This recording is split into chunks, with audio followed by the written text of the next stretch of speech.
We all get frustrated. Of course we do.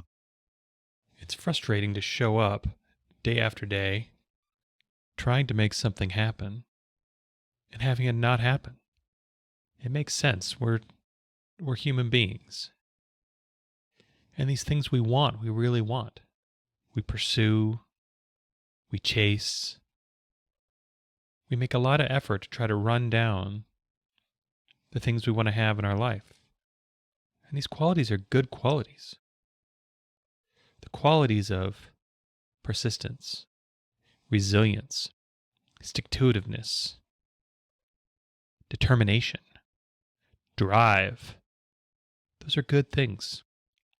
Those things are thought of as esteemable characteristics for a reason. And we can look around and see lots of highly accomplished people, whatever we define that to be, and they seem to have a lot of these qualities, if not all of them. So when we look at the things that we want to achieve, it makes a lot of sense. We would just emulate what we observe to seem to be successful. That's common sense. That's pretty obvious.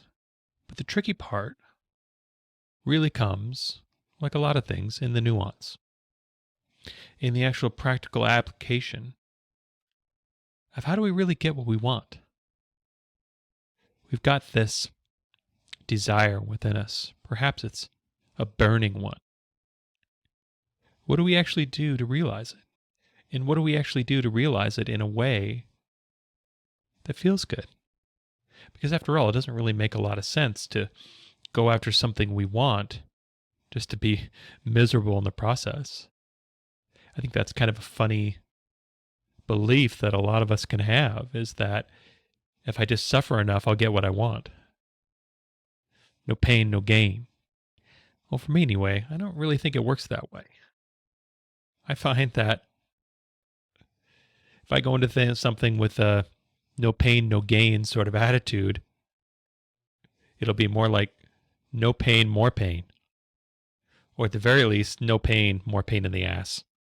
But thinking about this idea of striving, this idea of really going after what we want, how do we actually do this in a healthy way? How do we actually do this in a way that is nurturing and adds to our life? How do we do it in a way where we don't get caught up in our own neuroses, in our own insecurities, in our own anxiety? How do we pursue what we want from a place of appreciation and enjoyment rather than a place of intense grasping and chasing? How do we shift that energy into something a little bit more pleasant? How do we actually enjoy the journey and not just put all of our quality of life expectations on the destination? That's a good question. Something I wrestle with a lot. Probably something I wrestle with now in one way or another. But I really think that we can learn a lot when we start to tease apart the energy around what we're doing, when we really try to feel our own lives, when we really get in touch with the tactile, sensory part of our own experience, then I think we can really start to make sense of not only why our lives are the way they are, but really why we've been getting what we've been getting. In a lot of ways, a lot of us are taught that the way to achieve what we want is simply through grit, through hard work, through intense focus, and nonstop maximum effort. And sure, if you pour enough energy into something, it'll often happen. But that's not really the point, right? It's not really the point of thinking about things in terms of just the attainment. I think a more complete, more full, more rich life really gets down into the levels of what does this actually feel like? What is the dominant experience of my life? And is this really what I want? We don't live in the ends. We live in the now. Our lives are the combined experience of our days. And what are our days like? What are the patterns we see playing out? How often do we actually feel good? How often do we actually feel alive? How often are we actually paying attention? Conversely, how often are we ignoring how we actually feel? How often are we ignoring some internal conflict, some external conflict? How are we ignoring subtle and not so subtle cues and clues regarding if the path we're on is the one we actually want to be on, is actually ours? Obviously, we can learn a lot about our lives through paying attention. That's not earth-shattering. You can learn a lot about anything by paying attention. But it's also really important to keep in mind, well, what are we actually looking for?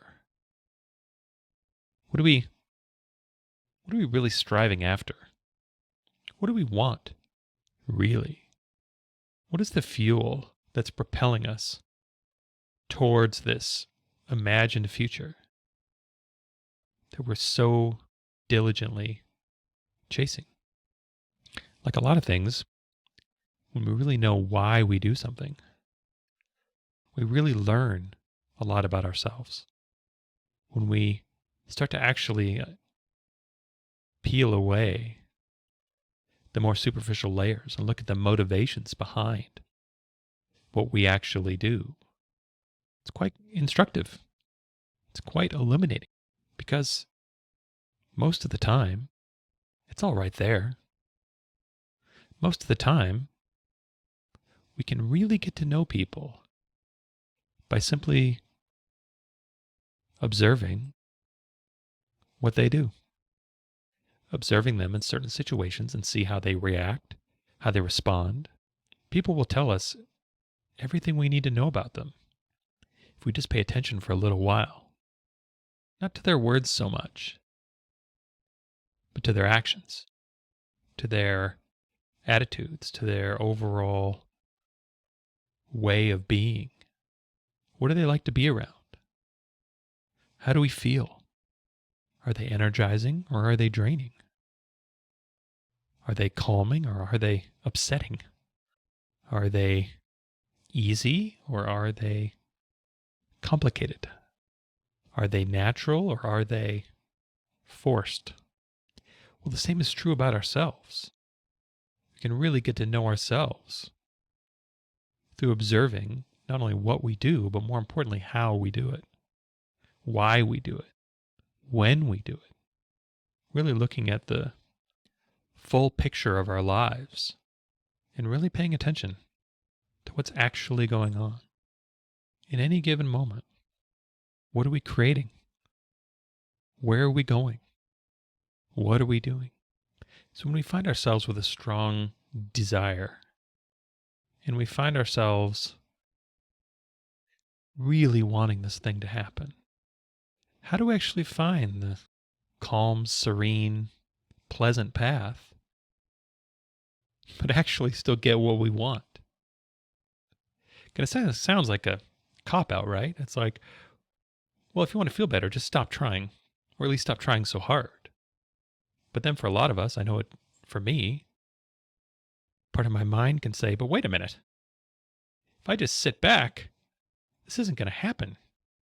I'm just going to be sitting here watching the life I want fly on by. I don't think it really works that way. Or at the very least, it's far more nuanced and complicated. It's not that simple. Because the thing is, when we're pushing to achieve something really hard, when we are really focused, when we're really determined, when we have an incredible amount of force and momentum working towards these ends that we're trying to achieve, we can miss a whole lot. It is true and it is possible that we can be so focused on this particular outcome that we can miss all of the vital communication our life is trying to give us. We can be so locked in to achieving a certain thing in a certain way at a certain time that we're completely unaware of what's really happening. We're missing warnings. We're missing clarity. We're missing clues and cues in regards to finding our way. We're just moving forward as quickly as possible to reach this end that we've decided will further complete us in some way. We are charging forward towards this imagined future, but in the process, largely ignoring what's actually happening now. So if the solution to actually getting what we want in the way that we want isn't just racing after it with as much effort and force as possible, but it's not the opposite of just sitting in a chair and repeating mantras and imagining and waiting for this thing to show up. How do we actually do it? Well, I think an analogy that's apt here is to think about the things we achieve in life, the positive things that happen to us and through us, can really be thought of the same way as fishing. Everybody can understand that, right? You go out fishing, and whatever your expectations are, the day is going to be whatever the day is. You may not get a single bite all day. You may catch your limit within an hour. You never know. You can go to the same place at the same time of day, do all of the exact same things, and yet have radically different experiences. Or at least radically different experiences in terms of what was achieved. That's really curious. That seems random. That seems capricious and arbitrary. But I think there's a little bit more going on than that. Because that only appears to be random. That only appears to be chaos from the perspective of only one certain outcome is good. That perspective comes from our own judgment. Frankly, that perspective comes from our own resistance to what is. If we're out on that boat all day and we don't catch anything, and we feel like the day was a complete waste and a complete failure, well, then I think it's really interesting to ask ourselves, do we actually like fishing? Is this actually how we want to be spending our time? Or are we simply doing this to get something done? Personally, I think these ideas can be applied in a whole bunch of areas of life. I know it's true with mine. That is a really delicate balance between showing up and trying to do something versus the need to have that thing done. And personally, when I find myself frustrated with the lack of results, I really do try to pay attention to that. Pay attention to that frustration. What's underneath that? What's that all about? Well, there's a conflict. There's a conflict that I'm not getting what I want. No, I think it's actually deeper than that. There's a conflict of I'm not actually doing what I want to be doing. Now we're getting somewhere. Well, what do you want to be doing? Well, I don't know. I just want to have these things done because then I'll feel better. Well, why don't you feel better now? What do you need these things in order to feel better? And on this internal dialogue goes. It can feel circuitous, but it is useful to pay attention to not only what we're doing, but how it actually feels. And what are these feelings telling us? Because I think that's really the key to living a life I actually want, is doing my best to stay out of that resistance, stay out of that pushing, and move into more of a middle place of both showing up, both doing the work, but also letting go of my own expectations of what this work will lead to and when. If I'm just doing something to get something done, if I'm just giving to get, then I'm probably not actually doing the right thing. If my life experience is completely run through the medium of achievement, is completely valued based on results, then that really seems to be a squandered opportunity. Results often are just moments. And sure, we may bask in the glow of some great achievement for a little while, but often it won't be long until we're right back into the need. We're right back into the emptiness. We're right back into the whatever drove us to the last achievement, pushing us forward onto another one. But after we've lived long enough and we can see these patterns having played out, I think it's important that when we spot behavior that isn't typically very effective, I'm going to question that for a minute and say, okay, well, I still really want these things, but the way I'm going about it seems to not only be letting me down in terms of its effectiveness of delivering these things in the first place, but more importantly, having a pretty rotten ride along the way.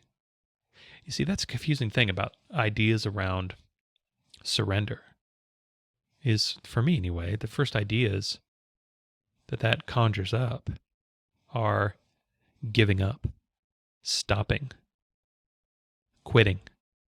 But that's not actually what surrender is, or not the full definition of what surrender is.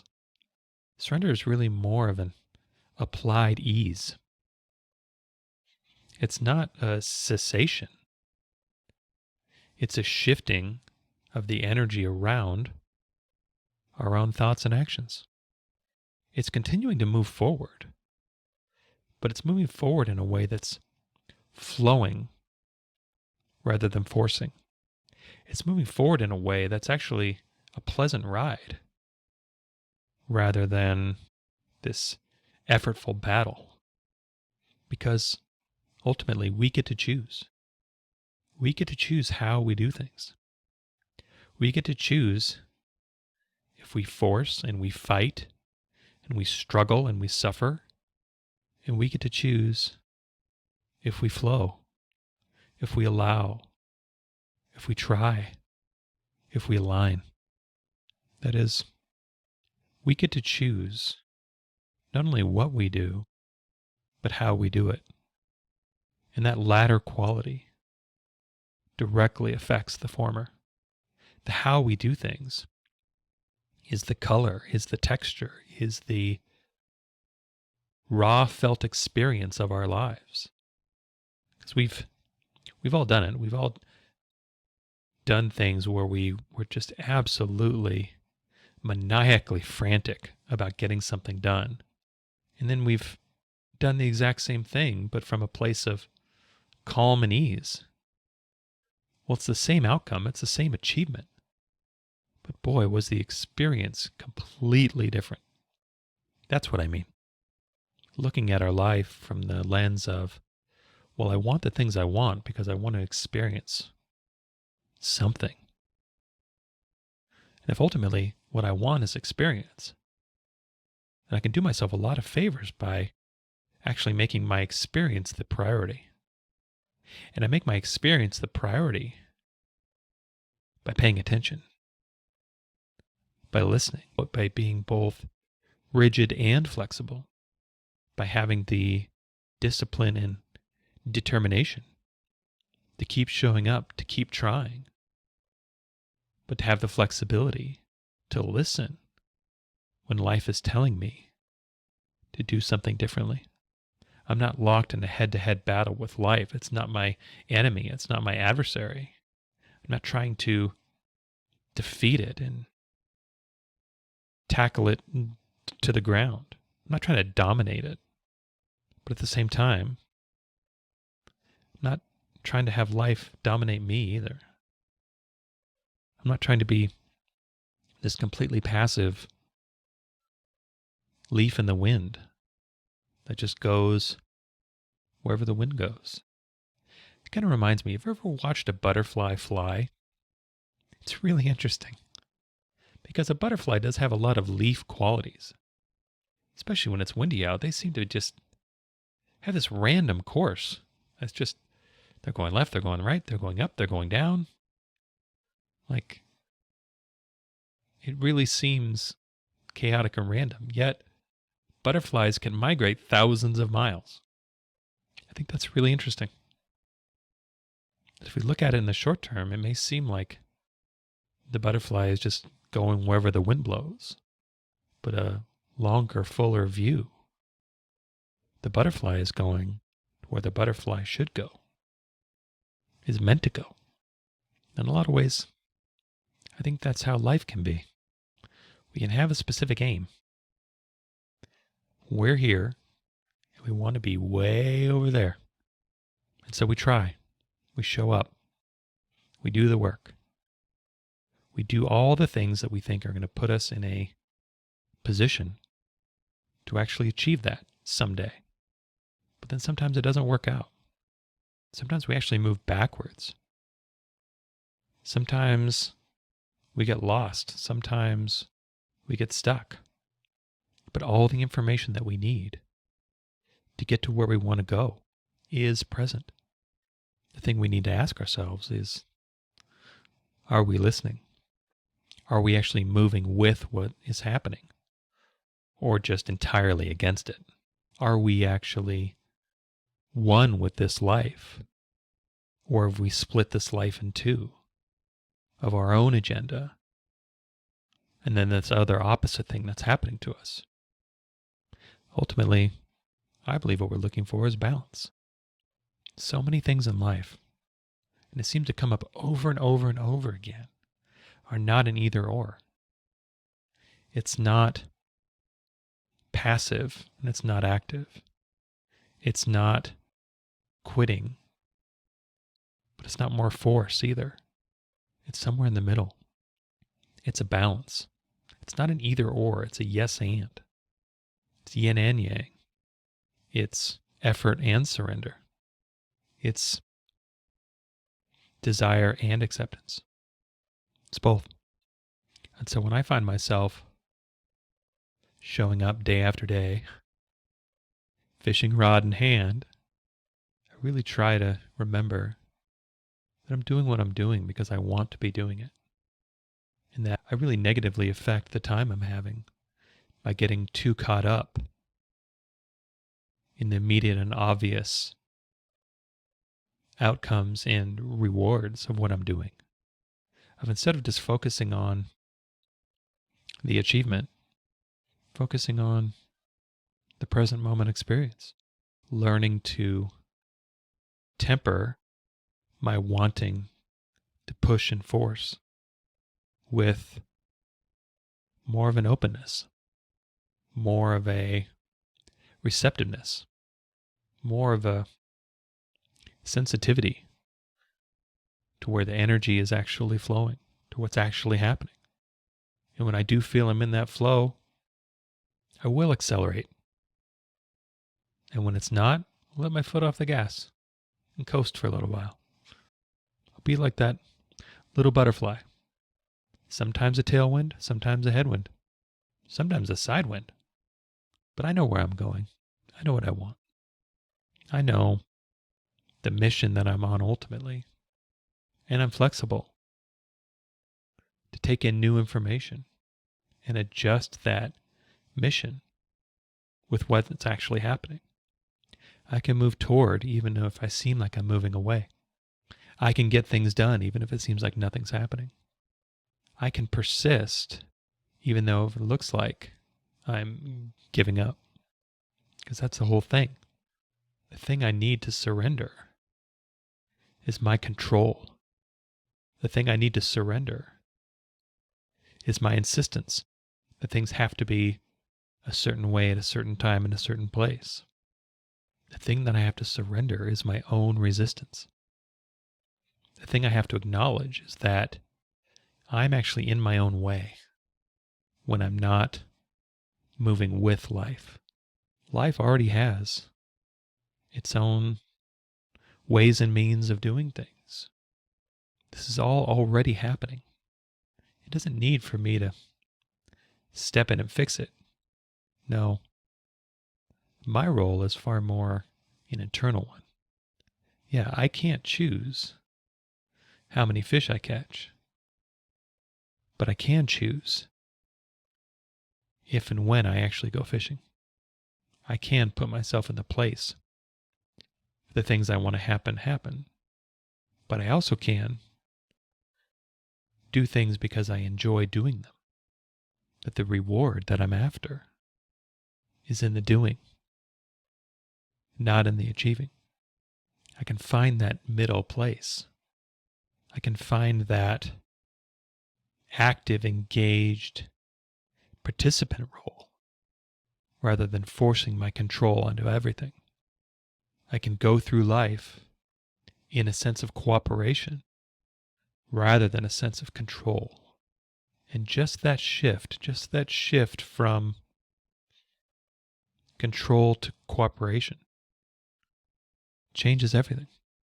It takes away this overarching sense of stress and anxiety and striving and pushing. And is really a lot more centered on flowing and allowing, which is a far more pleasant way to do things. And the funny thing is usually the quickest way, the easiest way, the least effortful way to get what I want.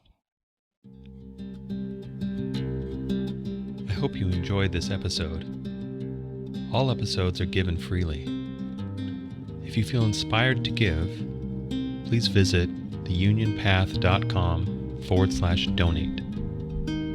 If you have a question, you can contact me at theunionpath@gmail.com. Take care and all the best.